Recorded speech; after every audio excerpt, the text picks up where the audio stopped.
Today, we're going to be looking at a scenario where the top four powers from Altscen's What If Civilization Started Over series came into real life. Now, first of all, if you don't know what that series is, it's linked in the description. It's a series that was inspired by another series made by Adis Pro. The description will give it in like further detail, hopefully. But before we begin, I just want to say that obviously if you're watching Altscen's series, then you know that they're currently in like the 1960s, somewhere around there, so their technology would be terrible. But for the sake of this video, we're going to say that they have modern technology, and with that, I'm going to actually go ahead and do some whole world power rankings. So let's go ahead and get into these power rankings. The number one country is still America. They are way out their league. Similarly, number two, still China. However, number three is going to go over to India. They're the strongest country by far in Altscen's WICSO. And I mean, it's hard to justify any of these rankings, so just kind of deal with what I have to say. Number four is actually going to go over to Russia, with number five going over to the United States and Brazil. Then Egypt will be in number six, followed closely by Great Britain in number seven, and then France in number eight. Number nine will go ahead and be India, or I guess Northern India, with number 10 being Pakistan. Now, I know technically South Korea is meant to be up here. Turkey, Italy, they could all be considered top 10 powers. However, for the sake of what is going on here, these are my top 10 powers in this world. So, sorry, South Korea, you're not top 10. But hey, I guess you can have a number 11. And I guess Turkey can be number 12 and Italy can be number 13 if people really are going to get annoyed that Italy, Turkey, and Korea aren't in the top 10 when technically they probably should be. But these are the power rankings, so I guess kind of keep them in mind. But anyway, the first event that is actually going to be taking place is going to go ahead and be some border cleaning up. Firstly, it's going to be over here in Tokyo, where we see Tokyoan forces swiftly move up here. Now, this country is called Tokyo, not Japan, but they go ahead and move into Japan. And Japan is quickly finished off, and they will be fully annexed in a peace treaty, like so. And this already looks 10 times better, I'm not going to lie. Now, I might have forgot to mention this at the start, but all major world alliances are disabled. UN isn't here. Now, for this scenario, it actually doesn't really affect too much in terms of like, because all of these four major powers aren't within NATO, but NATO would react to some of this. And also like the Rio Pact over here. So those don't exist. But nonetheless, the next war, if you couldn't guess by me being over here, is the invasion of Brazil. As we see WICSO Brazilian forces quickly move in. Now, this is the Amazon rainforest. Don't really know if anyone's living here. Now while we're over here, we see Paraguay, Argentina, and Uruguay go ahead and join this war, as well as Bolivia, I guess, as all these countries want a piece as all these countries want revenge on Brazil. So we go ahead and see that these countries will go ahead and push in their forces, like so, as they manage to secure a pretty good chunk of southern area around here. Well, up in the north, we see that WICSO Brazil is absolutely crushing normal Brazil. And in a matter of a few months, we see that all of Brazil has gone. So we can go ahead and see how this land is divided up. And there we go. These are our new borders. We can see that normal Brazil was divided up. WICSO Brazil probably got the largest chunk. Bolivia got a decent bit over here. Paraguay got a bit. Argentina extended its panhandle. And that honestly doesn't look too bad. I mean, it looks bad, but like it doesn't actually look that ferocious. And also, are these the same color? Am I going crazy? They are. Why are they the same color? Okay, there we go. That took me like 5 minutes to solve the problem. But we can see that Brazil is, well, Brazil is Braziling right now. They're now pretty big, but we got some more cleaning up to do as we head on over to Egypt probably next. As we see that Egypt goes ahead and decides to one-up both Tokyo and Brazil and launch an invasion of three countries at once, quickly wiping out the Sahara Desert. Possibly, I mean, there's like a civil war going on here, so that's more probably basically just Kurdistan at this point, but they're gone. And finally, Eritrea. However, before they could take over all of Eritrea, we see Ethiopia join the war and go ahead and take them out. And we can go ahead and look at this pretty nice and simple peace treaty. Okay, there we go. We can see that both Ethiopia and Egypt have taken land, Egypt taking most of it. And now Egypt has ugly Egypt's border, so that's not very fun. Now we move on to probably the most, I guess, kind of entertaining country because of how much land they own. And we can go ahead and see what is going to go on with India. First country that will be a victim is going to go ahead and be Oman, which will be wiped out instantly, and subsequently fully annexed. And we will see that the UAE will go ahead and take back this region, or I say take back, I don't know if they ever owned it, but take that region full stop. And also India will take this like 2 pixels of Oman over here. And that is about almost all of the cleanup. And we can go ahead and look at some proper wars, which will be big. And the first war we'll actually be looking at is a war with India, as we see the creation of a brand new alliance, which will go ahead and be the Square Alliance, which will obviously be formed with WICSO India, but also with Pakistan, as we see that these two countries come to the agreement that India has got to go. As we see both Pakistan and India declare war on India, I guess. And WICSO India quickly launches its forces into India. I keep saying India and India. I guess South India launches its invasion into North India, which goes very well. While over here, Pakistan also launches its invasion as they manage to secure the Kashmir region. Now, don't get me wrong, India is a strong country. However, they're fighting 2 countries, one that is the same strength as them and one that's stronger. So, they're not doing too well. And they're probably, not getting help from countries like China, who are probably helping the other countries. And to make things worse, for India, we see a brand new country end up joining, which is going to go ahead and be Bangladesh over here, who will go ahead and join this war. We'll go ahead and push out, managing to take the Bengal region, like so. And eventually, we see that India has no hope of winning this. And when I say no hope, they probably still have, like, more people living in this area than they do in, like, literally all of Western Europe. But we do see after a few years of fighting that eventually the capital of Delhi is taken and these 2 regions are cut off, with Pakistan probably doing terrible things to the people over here. While over here, Bangladesh and India take out the rest. And we can go ahead and look at the division of real India, so there's only 1 India left. And there we go, looking at this peace treaty, we can see that India has, I guess, conquered India. And the Indian subcontinent is now, without India. Pakistan gains a lot of regions over here, while Bangladesh gains all of the Bengal region, I guess forming Bengal maybe. But kind of interestingly, we see that despite the fact that India actually had land up here, India did not get a border with China. I guess maybe they don't want to mess with China. And we also see that India will be, just wiping Sri Lanka off the map. Yeah. Sorry, Sri Lanka. And in response to this, there's actually going to be a bit of uproar as we go in to see a few new anti-Indian alliances will go ahead and form. We see the formation of the Star Alliance, which is led by South Africa and Mozambique, which will go ahead and contain a few South African countries down here. Like so, as these 5 nations band together to basically just stop India over here. Similarly, we also see the creation of a Circle Alliance, which will be led by Saudi Arabia, which will contain the unlikely ally of Yemen. Now, I know that Yemen and Saudi Arabia, they hate each other, civil war nonsense, but in this world, Yemen is full and they hate India more than they hate Saudi Arabia. We also see the UAE and Bahrain join on this.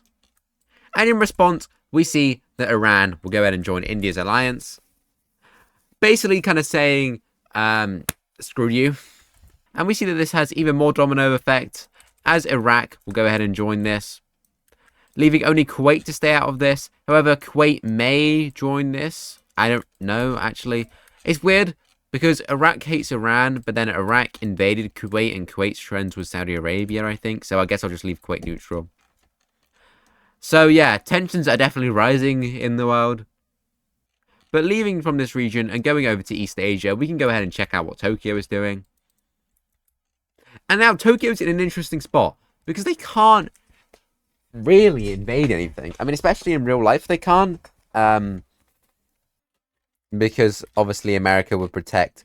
They would either be fighting up against America, Russia, or China, no matter who they attack. But I guess because America isn't here to protect South Korea, they might go ahead and have a little nibble.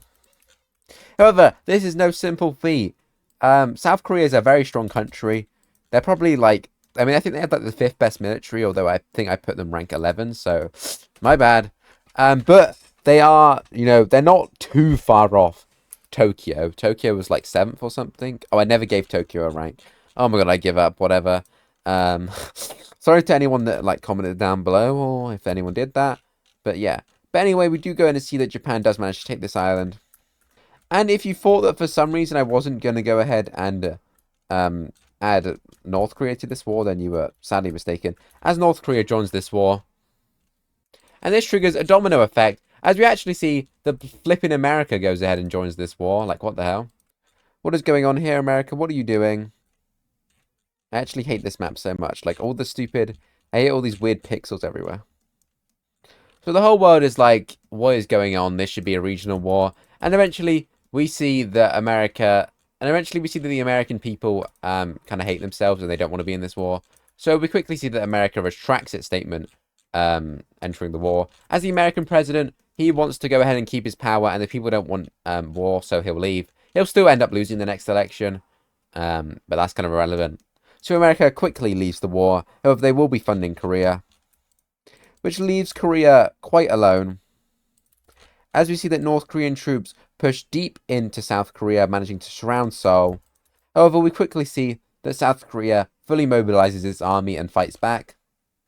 And with nobody liking North Korea, we do see that basically the people just kind of let South Korea in. And we quickly see that basically all of North Korea falls, as we see Kim Jong-un is forced to go ahead and flee the country.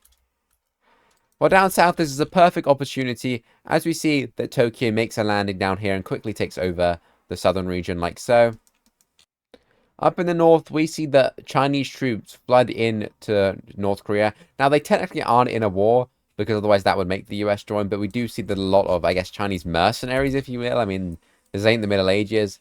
But nonetheless, we see that slowly and slowly, Tokyo will funnel in more troops. This war will have a huge loss count. But eventually, we see from both sides that South Korea is eventually pushed back, and eventually the country is forced to surrender over to the invading forces. And we can go ahead and look at a peace treaty. And in this peace treaty, we can see that South Korea has been split between Tokyo and Japan. Like so, and this border is super ugly, but I guess we'll have to do. But anyway, let's go ahead and look at tensions continuing to rise. Unfortunately, for any Tokyo or USB glazers, I may not even talk about them again. This is our main conflict. And I don't want this video to be too long, because obviously this could go on forever. So we're mainly going to be focusing in from here now. USB, they can't really do anything. Like, they're kind of in America's sphere of influence. They're weaker than America, and they probably just get, like, defeated. What's going on here? This is weird. They're weaker than America. They'd lose to America.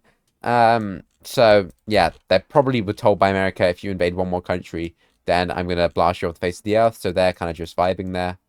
Tokyo, again, North Korea is backed by China and Russia to some extent. Can't beat China, can't beat Russia. There'd be no point fighting Russia.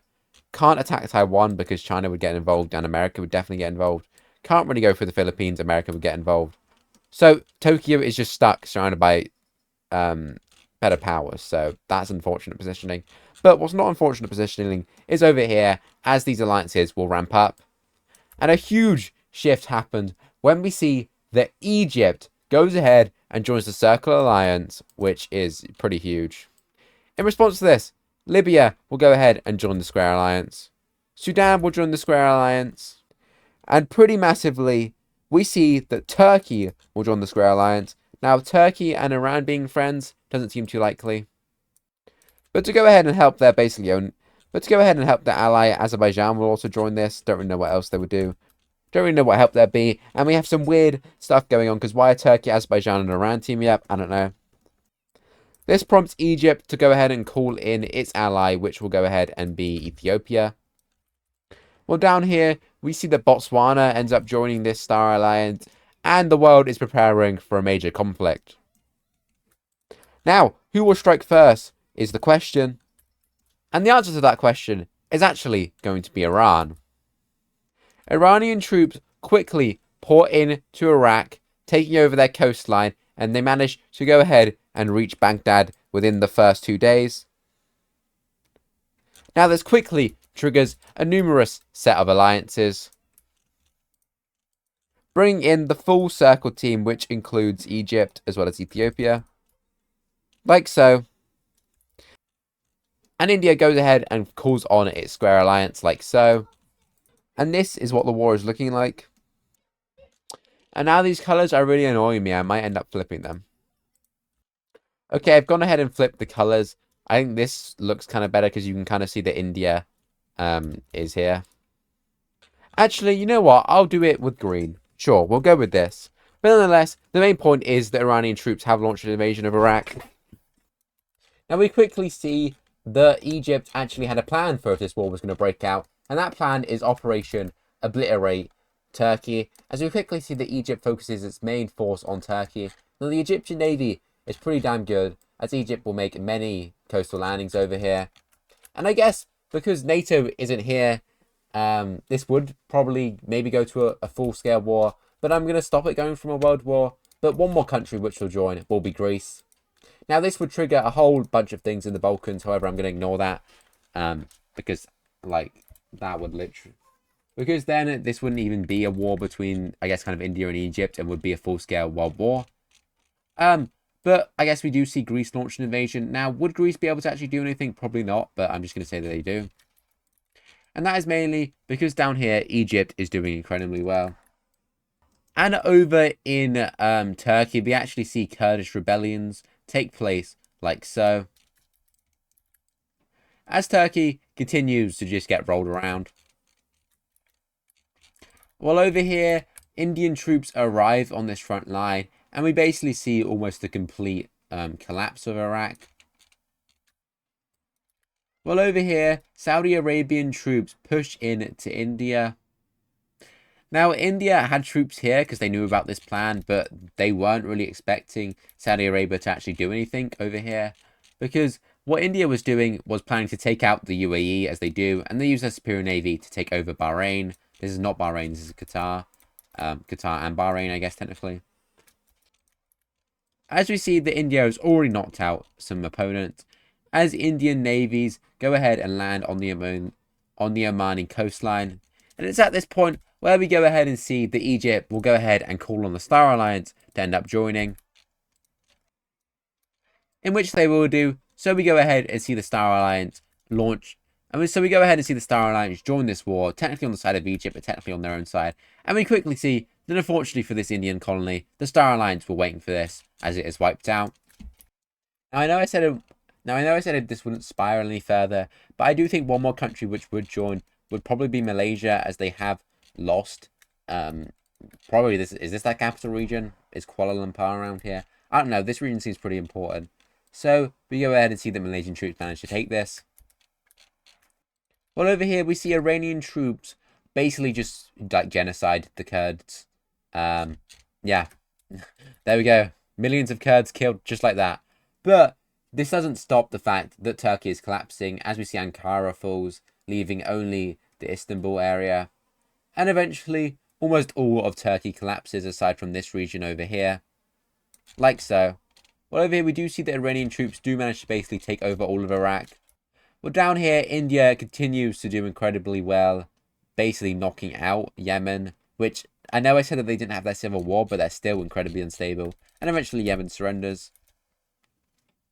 Now, I am just going to go ahead and change the color of Indian's invasion color, so it's like close enough to India as well. And also, again, 100th time, I said no more countries are going to join, but I keep just thinking of countries that would join.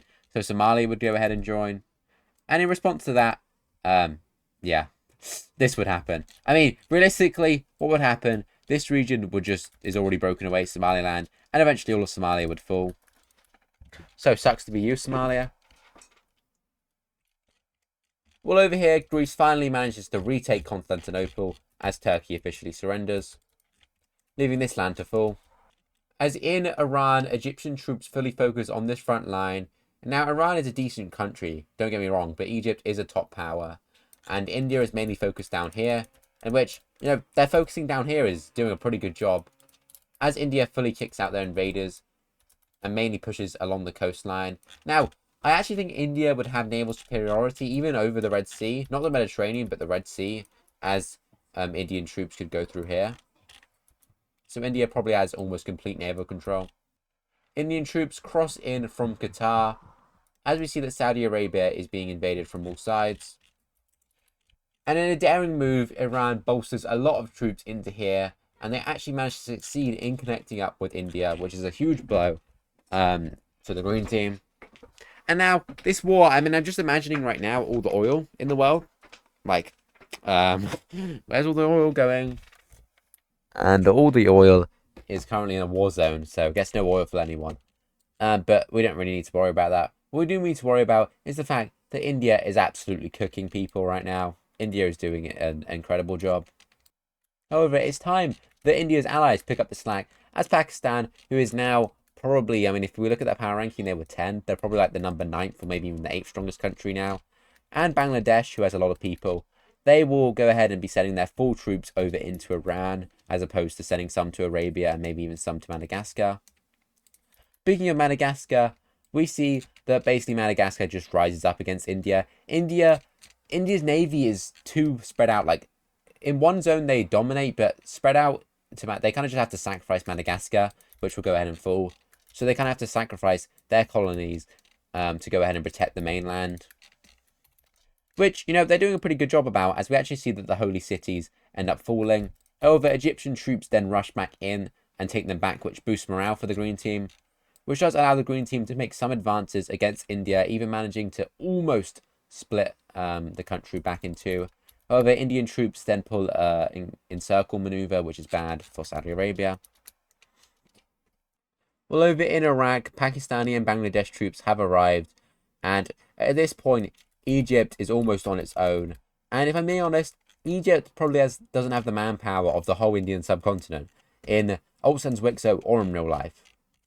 So, I mean, they have heavy losses, but India's team is just spamming men at Egypt, and it's doing very well, as Egypt is basically almost fully kicked out, or they are fully kicked out. As the Allies begin their invasion, and over here they go ahead and take out the Kurdish region, which probably isn't part of any Kurds anymore. They've probably all been killed. As Turkey begins to go ahead and get liberated, like so. And things are looking very well for India.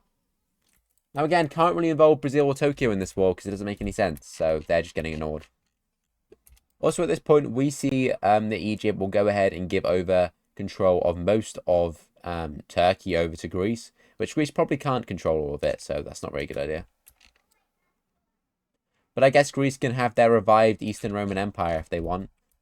For like 4 months or whatever. But Egypt cannot stop the Blue Horde, which continues to go ahead and invade them. And at this point, the Saudi Arabian front has gone ahead and exhausted, as we see that all of India's alliance have declared martial law and are full conscripting, as tens of millions of men go ahead and march through the desert. I mean, I think it's crazy. Like, the last time we had a big major war, World War II, the world's population was like a sixth of what it was.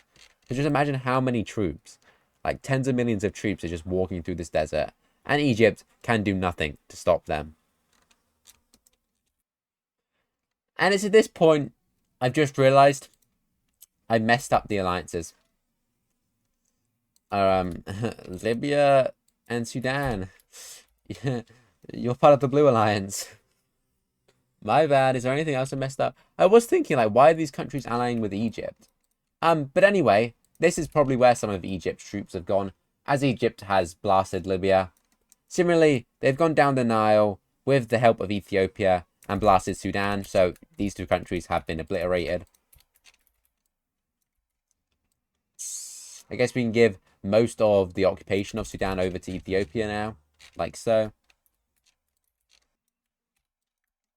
Over in Turkey, Turkish nationalists break out, managing to seize Ankara and some pretty important lands, as we quickly see that Greek forces are just crushed over here. And we see that Turkey is basically fully liberated, as Turkish forces begin to beat out the remaining Greek forces, like so.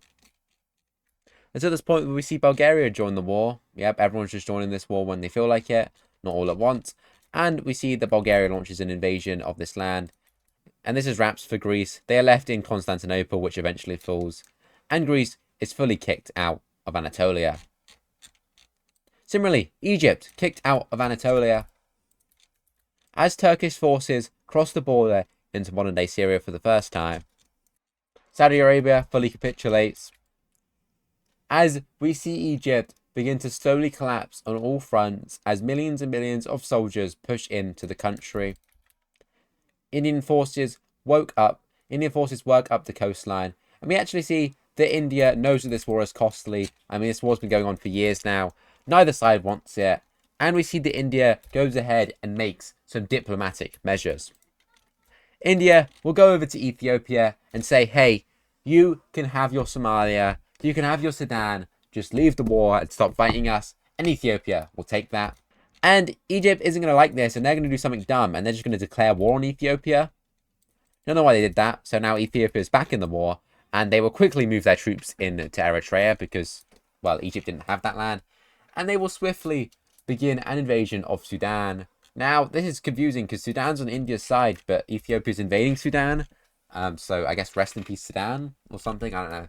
But things look increasingly bad as we see that Egypt is pushed back to their mainland and they are forced to go ahead and surrender over to Turkey. Basically saying, hey, please don't take that much land, I swear, please, please, please. And Turkey's like, whatever, we've already lost enough people. Now, in terms of navy, we're just going to say that most of the Egyptian navy has been destroyed, like so. And the biggest blow comes when the Suez Canal is taken over by India as they launch, like, so many troops from here. And we quickly see that almost all of the Sinai area ends up falling over. And eventually it does all fall over, leaving only mainland Egypt left. From the south, Ethiopia launches an invasion. From the west, Libyan rebels rise up against retreating Egyptian forces, managing to reconsolidate most of the country. And from the east, troops move in, take over Alexandria, and with that, we see Cairo falls. And on this day, Egypt is forced to surrender over to India and her allies. As the great Egyptian-Indian War has come to an end, and we can go ahead and look at a grueling peace treaty. And there we go. Looking at this world map, we can see a lot of changes. Let me start in Africa. First of all, these borders, there should be normal borders. I couldn't be asked to look them up, so this is going to do. Madagascar is independent. These islands might belong to Madagascar, but these are no longer Indian. These borders are restored. Up here, we see that a huge Ethiopia was created. Ethiopia just got land from both sides. It's called How to Switch Sides. It's called How to Switch Sides Properly. Italy. But they go ahead and took a huge chunk out of Egypt and also some out of Somalia. Somaliland independent. Sudan, they lost land here to Ethiopia, but they also lost this land to Ethiopia because it used to belong to Egypt. But they did get given back enough land to have access to the coast. Libya took a pretty nice bite out of Egypt. Egypt exists, only holding most of modern day Egypt. I guess kind of Jordan and Palestine over here. Turkey, I mean, look at this beauty. Let me go ahead and actually color in a lot of, I guess, kind of the new, I guess, kind of major powers, if you will. So this is now brand new Turkish state. They have probably all of the Aegean Islands, or at least most of them. And these are the new borders of Turkey. Very good. Neo-Ottoman Empire vibes. Similarly over here, I guess Iran didn't actually get too much. They did actually get gifted the Strait of Hormuz, I think it is, from India. So I guess that's kind of a nice thing. But I will give them this nice green color. So there we go. We have Persia as well. Over here, we see that a huge Saudi Arabian Indian puppet state is formed, with the rest of Arabia going over to India. And I think that's it, other than the Strait of Malacca was given back over to Malaysia. And I think that is going to be it for this video. This video is an hour long in terms of recording. Don't know how long the actual video is going to be. I'll probably edit this another day. I don't want to spend like an hour editing this right now, but I guess you don't really need to know that. But we're actually going to be looking at one last event, and that is going to be the invasion of North Korea. As Japan launches a surprise invasion of North Korea, quickly pushing up the coastline and launching a naval invasion over here. As we see that Japan manages to go ahead and take Pyongyang, and they go ahead and grab Kimi himself. And Kimi is going to go ahead and whip out his giant ass red button, and he's going to go ahead and launch his nukes. As nukes land all across Japan, blowing up the mainland, as all of Japan is destroyed. And then we see that Kim actually sends one last boom, and that is actually going to be over here in New York and DC. And in response to this, America goes accidentally nuking China. And in response, China goes, hey, I just developed this huge ass nuke. Get nuked off the face of the earth. And then India's going to go over to China and be like, hey, check out my nuke. And India's going to be like, and China's going to be like, that's a terrible nuke. And India, you're about to get giant nuked.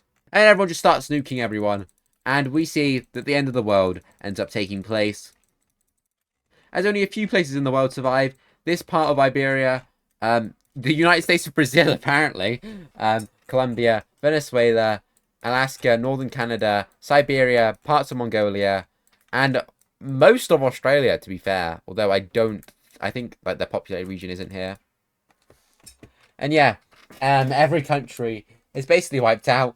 The only countries fully live is, I guess, if you're from Costa Rica. I mean, it's just Costa Rica, really. Kind of Dominican Republic. So I guess if you're from the Dominican Republic or Costa Rica, you're living your life. If you're from anywhere else, you're not doing too great. But yeah, I hope you enjoyed on a real note. I just thought that'd be a funny way to end it. And maybe I'll do more of these with people like them, but these videos are very long. And I'll see you in the next video I post.